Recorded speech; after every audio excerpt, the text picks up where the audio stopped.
പിതാവായ ദൈവത്തിൻ്റെ സ്നേഹവും പുത്രനായ യേശുക്രിസ്തുവിൻ്റെ കൃപയും ആശ്വാസദായകനായ പരിശുദ്ധാത്മാവിൻ്റെ സഹവാസവും ശാലോം ശുശ്രൂഷകളിൽ പങ്കുചേരുന്ന നിങ്ങളുടെ കൂടെ എപ്പോഴും ഉണ്ടായിരിക്കട്ടെ.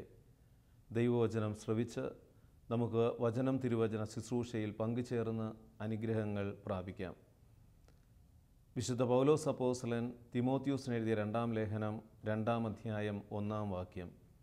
എൻ്റെ മകനെ, നീ യേശുക്രിസ്തുവിൻ്റെ കൃപാവരത്തിൽ നിന്ന് ശക്തി സ്വീകരിക്കുക. ക്രിസ്തുവിൽ പ്രിയമുള്ളവരെ, കൃപയുടെ അപ്പോസ്തലനായ പൗലോസ് അപ്പോസ്തലൻ തൻ്റെ പ്രിയപ്പെട്ട ശിഷ്യനായ തിമോത്തിയോസിനോട് നൽകുന്ന ഒരു ഉപദേശമാണ്, നീ യേശുക്രിസ്തുവിൻ്റെ കൃപാവരത്തിൽ നിന്ന് ശക്തി സ്വീകരിക്കുക. ഈ ഭൂമിയിൽ നമുക്ക് 2 തരത്തിലുള്ള ജീവിതം നയിക്കാനായിട്ട് സാധിക്കും. ഒന്ന്, നിയമാനുഷ്ഠാന ജീവിതം, നിയമങ്ങളൊക്കെ പാലിച്ച് ആ ഒരു തരത്തിലുള്ള ഒരു ജീവിത ശൈലി. നിയമങ്ങളൊക്കെ പാലിച്ചാൽ നമുക്കൊരു നല്ല മനുഷ്യനായിട്ടുള്ള ഒരു സർട്ടിഫിക്കറ്റ് നമുക്ക് ഈ ലോകം നമുക്ക് തരും. നിയമങ്ങൾ നമ്മൾ പാലിച്ച് നമ്മുടെ ജീവിതങ്ങളെ ഈ ഭൂമിക്ക് ചേർന്ന തരത്തിൽ ക്രമപ്പെടുത്താനായിട്ട് സാധിക്കും. എന്നാൽ മറ്റൊരു ജീവിതമുണ്ട്, കൃപയുടെ ജീവിതം. കൃപയുടെ ജീവിതം നയിച്ചാൽ നമ്മൾ ദൈവ മനുഷ്യരായിട്ട് രൂപാന്തരപ്പെടും. കൃപയുടെ ജീവിതം നയിച്ചാൽ നമുക്ക് നിത്യരക്ഷയിലേക്ക് പ്രവേശിക്കുവാനായിട്ട് സാധിക്കും. കൃപയുടെ ജീവിതം നയിച്ചാൽ നമ്മുടെ ജീവിതത്തിൽ എപ്പോഴും വിശുദ്ധി വളർന്നുകൊണ്ടിരിക്കും. തീത്തോസിന് എഴുതിയ ലേഖനം 2-ാം അധ്യായം 11 ശ്ലീഹ പറയുകയാണ്, എല്ലാ മനുഷ്യരുടെയും രക്ഷയ്ക്കായി ദൈവത്തിൻ്റെ കൃപ പ്രത്യക്ഷപ്പെട്ടിരിക്കുന്നു. ദൈവത്തിൻ്റെ കൃപ ഈ ഭൂമിയിൽ സകലർക്കും വേണ്ടി ദൈവം നൽകിക്കൊണ്ടിരിക്കുകയാണ് കർത്താവായ യേശുക്രിസ്തുവിലൂടെ. യോഹന്നാൻ്റെ സുവിശേഷത്തിൽ 1-ാം അധ്യായം 17-ാം തിരുവചനത്തിൽ ഇപ്രകാരം യോഹന്നാൻ ശ്ലീഹ പറയുകയാണ്, എന്തുകൊണ്ടെന്നാൽ നിയമം മോശ വഴി നൽകപ്പെട്ടു, കൃപയും സത്യവുമാകട്ടെ യേശുക്രിസ്തു വഴി ഉണ്ടായി. നിയമം മോശ വഴി ഈ ഭൂമിയിലേക്ക് കടന്നു വന്നുവെങ്കിൽ സകല മനുഷ്യരെയും രക്ഷിക്കുന്ന, സകലരെയും വിശുദ്ധിയിൽ ദൈവമനുഷ്യരാക്കി മാറ്റുന്ന ദൈവകൃപ ദൈവം യേശുക്രിസ്തുവിലൂടെയാണ് ഈ ഭൂമിയിലേക്ക് നൽകിക്കൊണ്ടിരിക്കുന്നത്. പ്രിയമുള്ളവരെ, നമുക്കറിയാം, ലോക ചരിത്രം പഠിക്കുമ്പോൾ ആദ്യത്തെ നിയമദാതാവായിട്ട് അറിയപ്പെടുന്നത് ഹമ്മുറാബിയാണ്. കോഡ് ഓഫ് ഹമ്മുറാബി എന്ന് പറഞ്ഞുകൊണ്ട് അദ്ദേഹത്തിൻ്റെ ചില കൽപ്പനകളുണ്ട്. പല്ലിന് പല്ല്, കണ്ണിന് കണ്ണ് എന്നിങ്ങനെ തുടങ്ങുന്ന കുറേ കൽപ്പനകൾ. ഈ കൽപ്പനകൾ ഇരുന്ന ഒരു കാലഘട്ടം ദൈവം ശരിയായ കൽപ്പനകളിലേക്ക്, നിയമാനുഷ്ഠാനമായ ഒരു ജീവിതത്തിലേക്ക് ആദ്യം മനുഷ്യനെ കൈപിടിച്ചുയർത്താനായിട്ട് ദൈവം മോശ വഴി കൽപ്പനകൾ കൊടുക്കുകയാണ്. ദൈവത്തിനൊരു ലക്ഷ്യമുണ്ട്. രക്ഷാകര ചരിത്രം മുഴുവനും ആരംഭം മുതൽ നമ്മൾ ധ്യാനിക്കുമ്പോൾ കാണാവുന്ന ഒരു വലിയൊരു യാഥാർത്ഥ്യമുണ്ട്. സകല മനുഷ്യരെയും കൃപയിലൂടെ രക്ഷിക്കുക എന്നുള്ളത് ദൈവത്തിൻ്റെ അനാദിയിലെ ഒരു പദ്ധതിയാണ്. അതിനാദ്യം മനുഷ്യനെ നിയമാനുഷ്ഠാനത്തിലൂടെ ഒരു വിശുദ്ധീകരിച്ച് അങ്ങനെ നിയമാനുഷ്ഠാനത്തിലൂടെ നയിക്കുവാനായിട്ട് ദൈവം ആദ്യം പരിശ്രമിക്കുകയാണ്. നിയമങ്ങൾ പോലും അറിഞ്ഞുകൂടാത്ത ഒരു ലോകത്തിന് കൃപയെക്കുറിച്ച് പറഞ്ഞാൽ, കൃപയുടെ തലത്തിലൂടെ രക്ഷിക്കാൻ തുടങ്ങിയാൽ അത് ശരിയാവില്ലെന്ന് ദൈവത്തിനറിയാം. അതുകൊണ്ടാണ് ദൈവം ആദ്യം അപരിഷ്കൃതരായ തിന്മയെ തിന്മ കൊണ്ട് നേരിടുന്ന മനോഭാവങ്ങളും തിന്മയുടെ നിയമങ്ങളും അടക്കം ചെയ്തിരുന്ന ഈ ലോകത്തിലേക്ക് ദൈവം മോശ വഴി 10 കൽപ്പനകൾ നൽകി മനുഷ്യനെ ഒരു ശരിയായ നല്ല മനുഷ്യനാക്കി മാറ്റാനായിട്ട് ദൈവം ശ്രമിക്കുകയാണ്.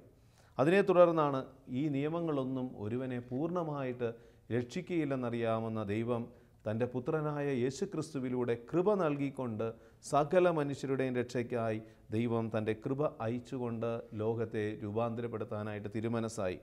എഫേസൂസുകാർക്ക് എഴുതിയ ലേഖനത്തിൽ 2-ാം അധ്യായം 7 പിതാവായ ദൈവം യേശുക്രിസ്തുവിൽ നമ്മോട് കാണിച്ച കാരുണ്യത്താൽ വരാനിരിക്കുന്ന കാലങ്ങളിൽ തൻ്റെ അപരിമേയമായ കൃപാസമൃദ്ധിയെ വ്യക്തമാക്കാനാണ് ഇപ്രകാരം ചെയ്തത്.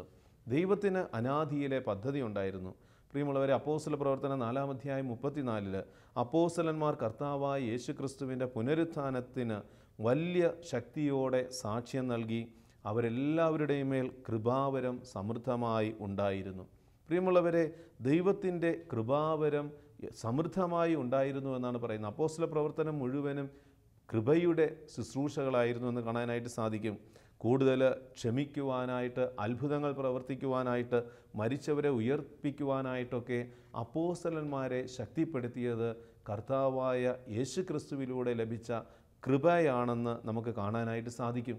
അപ്പോസ്തലന്മാരുടെ നിഴല് പോലും മറ്റുള്ളവർക്ക് സൗഖ്യം നൽകിയത് അപ്പോസ്തലന്മാരിൽ നിറഞ്ഞു നിന്ന കൃപയുടെ ശക്തിയാണ്. അപ്പോസ്തല പ്രവർത്തനം 6-ാം അധ്യായം 8 നമ്മൾ കാണുന്നുണ്ട് സ്റ്റെഫാനോസിനെ കുറിച്ച് പറയുന്നതും, സ്റ്റെഫാനോസ് കൃപാവരവും ശക്തിയും കൊണ്ട് നിറഞ്ഞ് പല അത്ഭുതങ്ങളും വലിയ അടയാളങ്ങളും ജനമധ്യത്തിൽ പ്രവർത്തിച്ചു. കർത്താവായ യേശുക്രിസ്തുവിൽ വിശ്വസിച്ച് കൃപയുടെ ജീവിതം നയിക്കുവാനായിട്ട് വിളിക്കപ്പെട്ടവരാണ് പ്രിയമുള്ളവരെ ഓരോ ക്രിസ്തു വിശ്വാസിയും. യേശുവിനെ അറിഞ്ഞു കഴിഞ്ഞാൽ പിന്നെ അവൻ്റെ ജീവിതം നിയമാനുഷ്ഠാനങ്ങളിൽ കുടുങ്ങിയ ഒരു ജീവിതമാകാതെ കൃപയുടെ നിറവിൽ ജീവിക്കുന്ന ഒരു ജീവിതമായിട്ട് മാറണമെന്നാണ് പിതാവായ ദൈവം ആഗ്രഹിക്കുന്നത്, പുത്രനായ ദൈവം ആഗ്രഹിക്കുന്നത്, പരിശുദ്ധാത്മാവായ ദൈവം ആഗ്രഹിക്കുന്നത്. അപ്പോൾ ഈ ത്രിത്വേക ദൈവം തന്നിൽ വിശ്വസിക്കുന്നവരിൽ നിന്ന് ആഗ്രഹിക്കുന്നത് നിയമാനുഷ്ഠാനത്തിലൂടെയുള്ള ഒരു ജീവിത ശൈലിയല്ല, മറിച്ച് കൃപയുടെ നിറവിലുള്ള ഒരു ജീവിത ശൈലിയാണ് ദൈവം നമ്മിൽ നിന്ന്, വിശ്വാസികളിൽ നിന്ന് ആഗ്രഹിക്കുന്നത്. തിമോത്തിയോസിന് എഴുതിയ 1-ാം ലേഖനം 1-ാം അധ്യായം 14 ഇപ്രകാരമാണ്: കർത്താവിൻ്റെ കൃപ യേശുക്രിസ്തുവിലുള്ള വിശ്വാസത്തോടും സ്നേഹത്തോടുമൊപ്പം എന്നിലേക്ക് കരകവിഞ്ഞൊഴുകി. കർത്താവായ യേശുക്രിസ്തുവിൽ ഒരു വ്യക്തി വിശ്വസിക്കുമ്പോൾ ആ വിശ്വാസത്തിലൂടെ ദൈവത്തിൻ്റെ കൃപ ആ സ്നേഹത്തോടൊപ്പം തമ്മിലേക്ക് ഒഴുകി ഇറങ്ങുമെന്നാണ് പറയുന്നത്. പ്രിയമുള്ളവരെ, ഉള്ളിൽ ദൈവവചനം നിറയുമ്പോൾ നമ്മുടെ ഉള്ളിൽ കൃപ നമുക്കറിയാം. പരിശുദ്ധ മറിയം വചനത്തെ സ്വീകരിച്ചപ്പോൾ മാലാഖയിലൂടെ ദൈവം നൽകിയ വചനത്തെ പൂർണ്ണമായി സ്വീകരിച്ചുകൊണ്ട് ഇതാ കർത്താവിൻ്റെ ദാസി എന്ന് പറഞ്ഞ് ദൈവത്തിന് സമർപ്പണം ചെയ്തപ്പോൾ മറിയത്തിൻ്റെ ഉള്ളിൽ കൃപ നിറഞ്ഞതായി നമുക്ക് അറിയാനായിട്ട് സാധിക്കും. ലൂക്കയുടെ സുവിശേഷം 1-ാം അധ്യായം 28 ദൈവകൃപ നിറഞ്ഞവളെ സ്വസ്തി, കർത്താവ് നിന്നോട് കൂടെ. അപ്പോൾ ദൈവവചനത്തിൽ ആഴപ്പെടുമ്പോൾ നമ്മുടെ ഉള്ളിൽ കൃപ നിറയും. ആ കൃപ നിറയുമ്പോൾ നമ്മൾ ദൈവ മനുഷ്യരായിട്ട് ഈ ഭൂമിയിൽ മറ്റുള്ളവരുടെ മുമ്പിൽ വിശുദ്ധമായ നീതിനിഷ്ഠമായ ഒരു ജീവിതത്തിലേക്ക് നമ്മൾ കടന്നു വരും.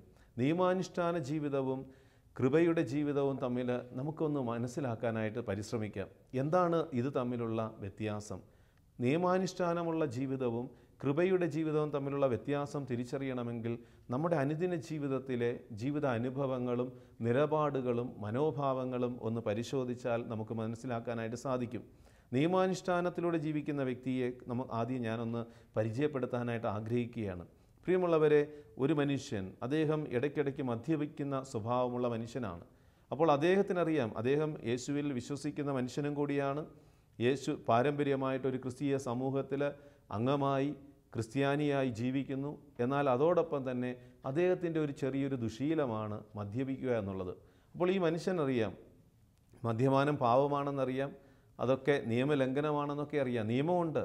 അപ്പോൾ അദ്ദേഹത്തിനറിയാം വിശുദ്ധ കുർബാനയിൽ പോകുമ്പോൾ മദ്യപിച്ചിട്ട് പോകുന്നത് ശരിയല്ല, മദ്യപിച്ചിട്ട് വിശുദ്ധ കുർബാനയിൽ ചെന്ന് നിൽക്കുന്നത് ശരിയല്ല.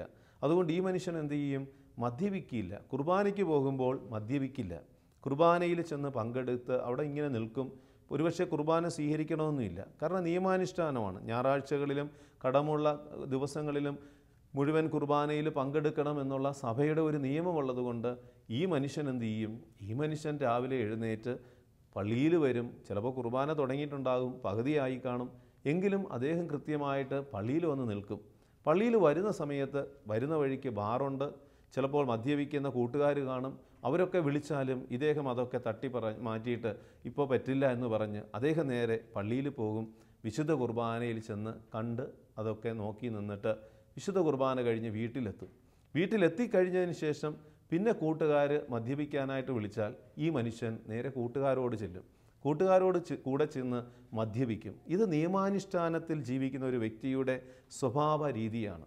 എന്നാൽ കൃപയിൽ നിറഞ്ഞ ഒരു വ്യക്തിയുടെ ജീവിതമെന്ന് പറയുന്നത് അദ്ദേഹം വിശുദ്ധ കുർബാനയിൽ കൃത്യമായിട്ട്, കാരണം അദ്ദേഹം കുർബാനയിൽ പങ്കെടുക്കും. കുർബാനയിൽ പോകുന്ന സമയത്തായിരിക്കും ബാറെന്നുള്ള ആ മദ്യശാല, ബാറെന്നൊക്കെ എഴുതി വെച്ച സ്ഥലങ്ങൾ കാണും, അല്ലെങ്കിൽ കൂട്ടുകാർ ചിലപ്പോൾ മദ്യപാനത്തിന് വിളിക്കും. അദ്ദേഹം പോവുകയില്ല. കുർബാന സ്വീകരിച്ച് കഴിഞ്ഞിട്ട് തിരിച്ച് അദ്ദേഹം വീട്ടിൽ വരുമ്പോഴും അദ്ദേഹത്തിൻ്റെ ഉള്ളിൽ ഈ ആത്മാവിൻ്റെ നിറവുള്ളത് കൊണ്ട് കൂട്ടുകാർ മദ്യപിക്കാൻ വിളിച്ചാലും ഈ മനുഷ്യൻ പോവുകയില്ല. ബാറെന്ന് എഴുതി കാണിക്കുന്ന ബാറ് മദ്യം വിളമ്പുന്ന ഈ ബാറ് ശാലകൾ കണ്ടാലും അദ്ദേഹത്തിനുള്ളിൽ ഒരു ആഗ്രഹം തോന്നുകയില്ല. കാരണം അദ്ദേഹത്തിൻ്റെ ഉള്ളിലെ നിറവെന്ന് പറയുന്നത് ഈ കൃപ നിറഞ്ഞു നിൽക്കുന്നതുകൊണ്ട് അദ്ദേഹം പറയും, ഈ തിന്മയ്ക്ക് ഞാൻ എൻ്റെ ജീവിതം വിട്ടുകൊടുക്കില്ല.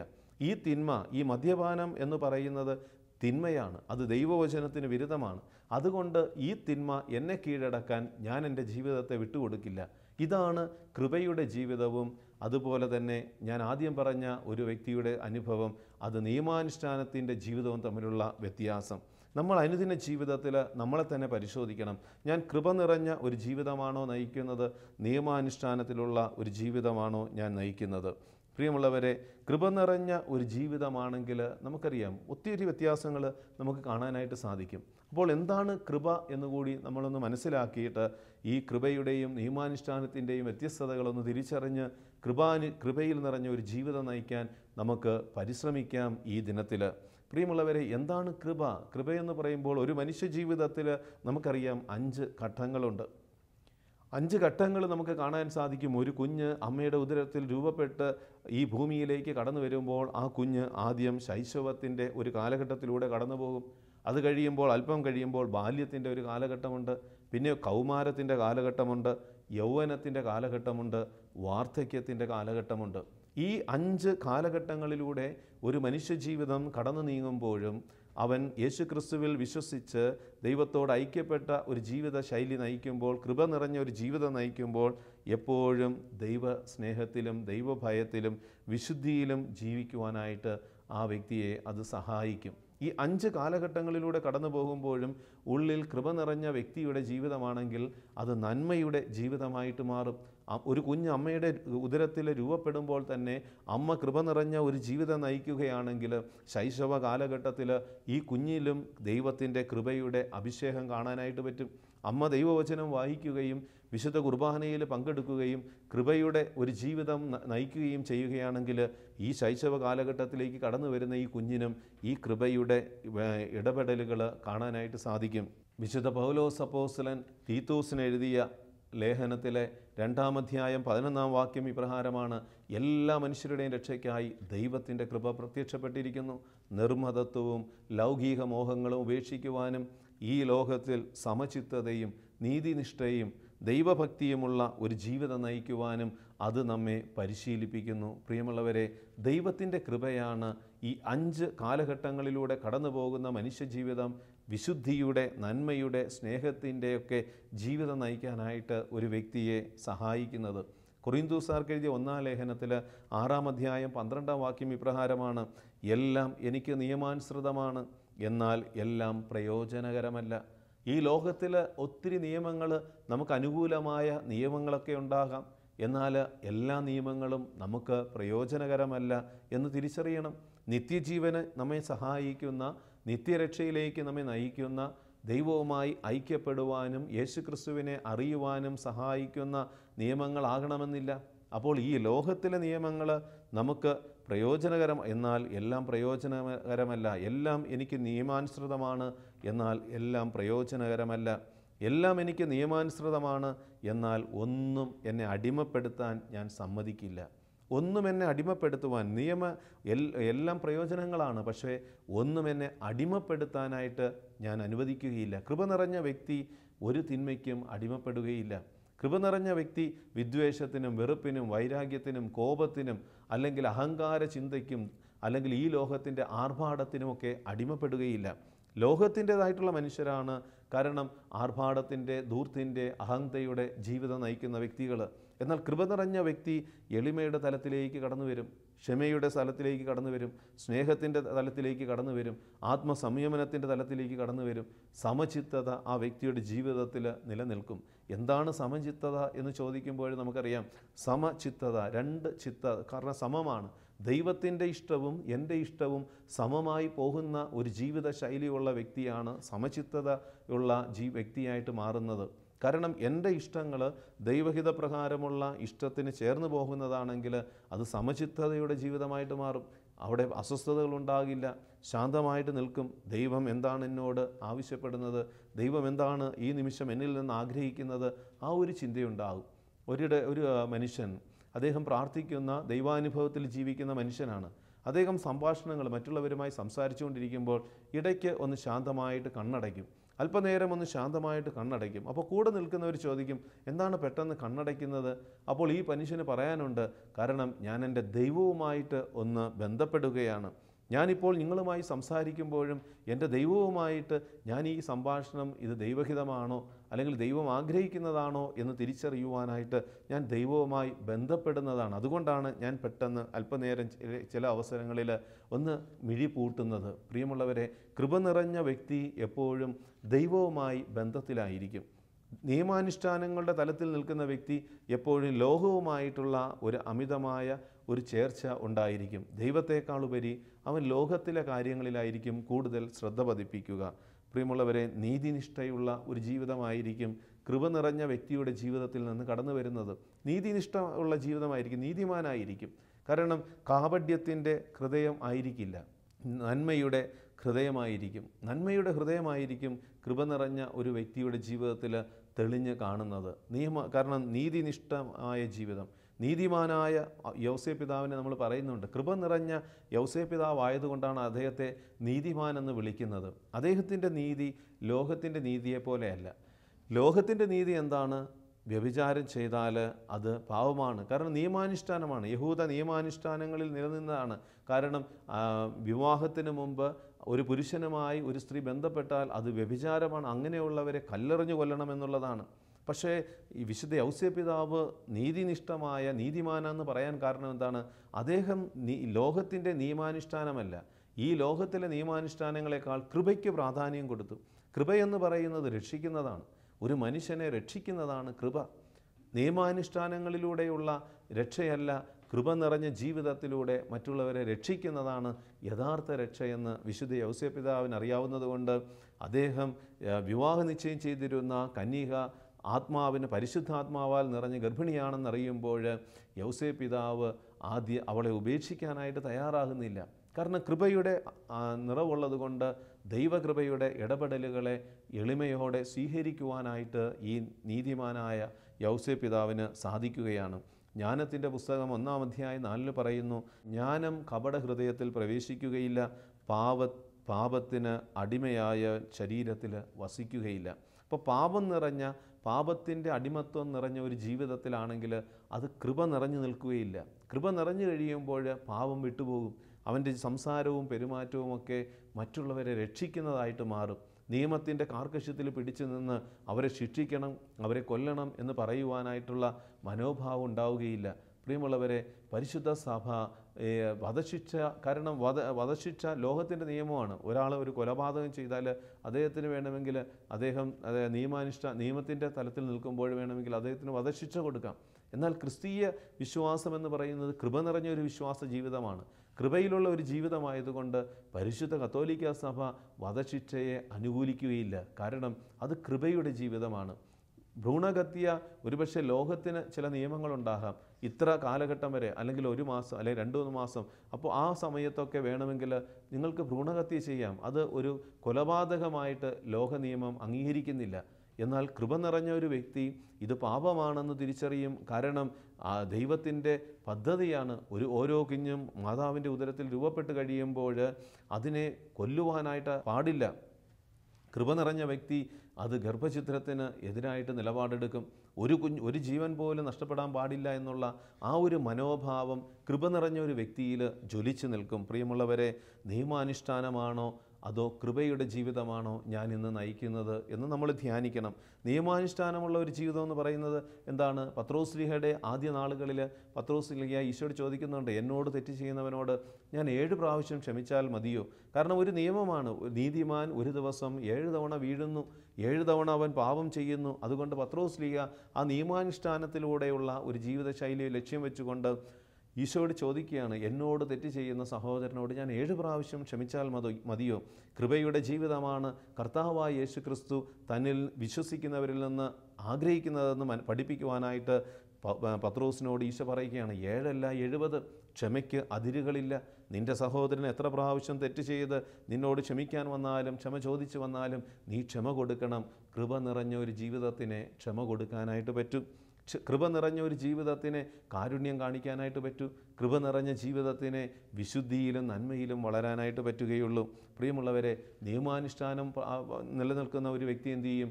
അദ്ദേഹത്തിൻ്റെ ജീവിത പങ്കാളിക്ക് വീഴ്ച വന്നു കഴിഞ്ഞാൽ ആ നിമിഷം തന്നെ വിവാഹ കോടതിയിൽ ഡിവോഴ്സിന് വേണ്ടി പോകും. കുടുംബ കോടതിയിൽ അല്ലെങ്കിൽ ഏതെങ്കിലുമൊക്കെ ന്യായാധിപന്മാരെ ചെന്ന് കണ്ട് എങ്ങനെ ഈ വിവാഹ ബന്ധം മാറ്റാനായിട്ട് പറ്റുമെന്ന് അവൻ ആദ്യം നിലപാടെടുത്ത് തീരുമാനിച്ച് ചിന്തിച്ച് ഓടും. എന്നാൽ കൃപ നിറഞ്ഞ വ്യക്തി തൻ്റെ ജീവിത പങ്കാളിയെ എങ്ങനെ തിരികെ പിടിക്കാം, എങ്ങനെ അവളെ വിശുദ്ധിയിലേക്ക് കൊണ്ടുവരാം, എങ്ങനെ സ്നേഹത്തിൽ നിലനിർത്തി അവളുടെ ആത്മാവിനെ രക്ഷിക്കാമെന്ന് ഉള്ള ചിന്തയ്ക്ക് ആ വ്യക്തി രൂപപ്പെടും. പ്രിയമുള്ളവരെ, എനിക്ക് അറിയാവുന്ന ഒരു സംഭവമാണ്. ഈ അടുത്ത കാലത്ത് ഒരു കൗൺസിലിങ്ങിന് വന്നതാണ്. ആദ്യം ആ സഹോദരിയുടെ അമ്മ കൊണ്ടുവന്നു. കാരണം അവൾ അവിശ്വസ്തത കാണിച്ചു. ഒരു പ്രാവശ്യമല്ല 3 തവണ. അവളുടെ വൈകല്യത്തിൽ വന്ന വീഴ്ചകൾ എന്തോ ആണ്. അവളറിയാതെ എന്തൊക്കെ പറ്റിപ്പോയി. അവൾ അവസാനം അതിനെ ഓർത്ത് അനുതപിക്കുന്നുണ്ട്. അവളെ അങ്ങനെ കൗൺസിലിങ്ങിന് കൊണ്ടുവന്നു. അവളോട് കാര്യങ്ങൾ ചോദിച്ചു. അവളുടെ ഭർത്താവിൽ നിന്ന് ഒരു കുറവും അവൾക്കില്ല. ഭർത്താവ് സ്നേഹിക്കുന്നുണ്ട്, എല്ലാ നന്മകളും ചെയ്യുന്നുണ്ട്. എന്നിട്ടും ഭർത്താവിനെ അവൾ വഞ്ചിക്കുന്ന രീതിയിൽ അവൾ 3 തവണ അവളുടെ ജീവിതത്തിൽ കുറവുകൾ സംഭവിച്ചു. പ്രിയമുള്ളവരെ, എന്നെ ഏറ്റവും കൂടുതൽ അത്ഭുതപ്പെടുത്തിയത് ഈ ഭർത്താവിൻ്റെ നിലപാടാണ്. നല്ല കഴിവുകളുള്ള മിടുക്കനായ ഭർത്താവിൻ്റെ ഒരു കുറവ് പോലും ഈ ഭാര്യയ്ക്ക് പറയാനില്ല. ഈ ഭർത്താവ് വന്നു കൗൺസിലിങ്ങിൽ ഇരുന്ന് സംസാരിക്കുമ്പോൾ ആ ഭർത്താവ് ഹൃദയപൂർവ്വം ക്ഷമിക്കാനായിട്ട് തയ്യാറാവുകയാണ്. അദ്ദേഹം പറയുന്നത്, അച്ഛാ, എൻ്റെ കുടുംബത്തിന് വേണ്ടി, എൻ്റെ മക്കൾക്ക് വേണ്ടി, ഇവളുടെ വിശുദ്ധീകരണത്തിന് വേണ്ടി ഞാൻ എല്ലാം ക്ഷമിക്കാം, ഐക്യത്തിൽ പോകണമെന്ന് തന്നെയാണ് എൻ്റെ ആഗ്രഹം. പ്രിയമുള്ളവരെ, കൃപ നിറഞ്ഞ വ്യക്തി ഇതുപോലുള്ള നിലപാടുകളെടുക്കും. കൃപ നിറഞ്ഞൊരു വ്യക്തി ഇത്രത്തോളം ക്ഷമിക്കും. കാൽവരിയിലെ കുരിശിൽ ഈശോ തന്നെ മുറിപ്പെടുത്തിയവരെയും തന്നെ വേദനിപ്പിച്ചവരോടൊക്കെ ക്ഷമിക്കാനായിട്ട് ഈശോയെ ബലപ്പെടുത്തിയത് ഈ കൃപയുടെ ശക്തിയാണ്. നമ്മുടെ ജീവിതത്തിൽ ഈ കൃപയാണോ നയിക്കുന്നതെന്ന് തീരുമാനിക്കണം. കുടുംബ പ്രാർത്ഥന നടത്തുന്ന മേഖലകളിൽ പോലും ജീവിതത്തിൻ്റെ ഓരോ മേഖലകളിലും എന്നെ നയിക്കുന്നത് കൃപയാണോ നിയമമാണോ എന്ന് നമ്മളോട് തന്നെ ചോദിക്കണം. നിയമാനുഷ്ഠാനമാണോ? നിയമാനുഷ്ഠാനത്തിൽ ജീവിക്കുന്ന വ്യക്തി എന്തു ചെയ്യും? 8:30 പ്രാർത്ഥന അരമണിക്കൂർ കൊണ്ട് നിർത്തിക്കൊള്ളണം. 8:30 പ്രാർത്ഥന തുടങ്ങി 9 മണിയായപ്പോൾ 9 മണിക്ക് പ്രാർത്ഥന നിർത്തിയില്ലെങ്കിൽ ആ പ്രാർത്ഥന ഒരു 9:10 9:05 ആകുകയാണെങ്കിൽ ഈ മനുഷ്യനെ എഴുന്നേറ്റ് ആ പ്രാർത്ഥനയിൽ നിന്ന് എഴുന്നേറ്റ് പോകും. ഒരു കുടുംബത്തിലെ സംഭവമാണ്. ആ കുടുംബത്തിൽ ആ ജീവിത പങ്കാളി മക്കളും വന്ന് പറഞ്ഞത്, അപ്പച്ചന് ഇങ്ങനെ ഭയങ്കര നിയമാനുഷ്ഠാനമാണ്. അപ്പോൾ പ്രാർത്ഥിക്കുന്ന അപ്പച്ചനാണ്, പള്ളിയിൽ പോകും, എല്ലാം ചെയ്യും. പക്ഷേ അപ്പച്ചൻ പറയും 9 മണിക്ക് പ്രാർത്ഥന കൃത്യം 9 മണിക്ക് 8:30 പ്രാർത്ഥന 8:30 തുടങ്ങിയാൽ 9 മണിക്ക് നിർത്തിയിരിക്കണം. 9 മണി കഴിയുന്ന നിമിഷം ആ പ്രാർത്ഥന കണ്ടിന്യൂ ചെയ്താലും ഈ അപ്പച്ചൻ പ്രാർത്ഥനയിൽ നിന്ന് എഴുന്നേറ്റ് പോകും. കൃപയുടെ മനുഷ്യനല്ലാത്തത് കൊണ്ട്. കൃപ നിറഞ്ഞ വ്യക്തി അല്പസമയം പ്രാർത്ഥനയ്ക്ക് നീണ്ടുപോയാലും അവൻ അവിടെ കൃപയോടെ നിൽക്കും, ശാന്തതയോടെ നിൽക്കും. വിശുദ്ധ കുർബാനയിൽ പങ്കെടുക്കുന്ന ഞാനും നിങ്ങളുമൊക്കെ നമ്മളോട് ചോദിക്കണം, നിയമാനുഷ്ഠാനത്തിലുള്ള ഒരു ജീവിത ശൈലിയാണോ അതോ കൃപയുടെ ജീവിതമാണോ? നിയമാനുഷ്ഠാനത്തിലുള്ള വ്യക്തിയാണെങ്കിൽ എന്തു ചെയ്യും? ഏതെങ്കിലും സമയത്ത് കുർബാനയ്ക്ക് വരും, ഏതെങ്കിലും തോന്നുന്ന സമയത്ത് ഇറങ്ങിപ്പോകും. കൃപ നിറഞ്ഞ വ്യക്തി ആദ്യമേ വന്ന് വിശുദ്ധ കുർബാനയിൽ പങ്കെടുക്കും, അവസാനം വരെ വിശുദ്ധ ബലിയിൽ പങ്കെടുക്കും. അല്പം ഏതെങ്കിലും ഒന്ന് നീണ്ടുപോയാൽ ഒരു പരാതിയും കാണൂല. കൂടുതൽ പ്രാർത്ഥിക്കാൻ കഴിഞ്ഞതിൻ്റെ ചാരിതാർത്ഥ്യത്തോടെ കൃപ നിറഞ്ഞ വ്യക്തി കടന്നു പോകും. പ്രിയമുള്ളവരെ, ജീവിതത്തിൻ്റെ സമസ്ത മേഖലകളിലും ഞാനും നിങ്ങളും കൃപ നിറഞ്ഞ ഒരു ജീവിതമാണോ നയിക്കുന്നത്, നിയമാനുഷ്ഠാനത്തിലൂടെയുള്ള ഒരു ജീവിതമാണോ നയിക്കുന്നതെന്ന് ഈ ദിനത്തിൽ നമ്മളോട് ആത്മാർത്ഥതയോടെ നമ്മുടെ ജീവിതത്തെ പരിശോധിക്കാൻ തയ്യാറാകണം. ദൈവം ആഗ്രഹിക്കുന്നത് കൃപയുടെ ജീവിതം നയിക്കാനാണ്. നമുക്ക് കർത്താവിൻ്റെ സന്നിധിയിൽ നമ്മുടെ ജീവിതങ്ങളെയും പ്രവർത്തന ശൈലികളെയും ഒന്ന് സമർപ്പിച്ച് ആത്മപരിശോധനയ്ക്ക് ഈ ദിനത്തിൽ വിധേയമാക്കാം. എന്നെ നയിക്കുന്നത് നിയമങ്ങളുടെ അനുഷ്ഠാനമാണോ? നിയമാനുഷ്ഠാനങ്ങളാണോ എന്നെ നയിക്കുന്നത്? അതോ കർത്താവായ യേശു ക്രിസ്തുവിലൂടെ എൻ്റെ ജീവിതത്തിലേക്ക് കടന്നു വന്ന കൃപയുടെ ബലത്തിലുള്ള ഒരു ജീവിതമാണോ? കൃപയുടെ ബലത്തിലാണെങ്കിൽ നീ കൂടുതൽ സ്നേഹിക്കും.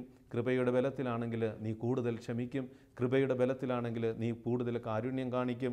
കൃപയുടെ ബലത്തിലാണെങ്കിൽ നീ മറ്റുള്ളവർക്ക് ഉപകാരപ്പെട്ട നന്മയുടെ ജീവിതം നയിക്കും. നമുക്ക് ഈ ദിനത്തിൽ ദൈവത്തോട് പ്രാർത്ഥിക്കാം. ദൈവമേ, കൃപയുടെ ജീവിതം നയിക്കുവാൻ നിൻ്റെ ആത്മാവിനെ ഞങ്ങളുടെ മേൽ വർഷിക്കണമേ.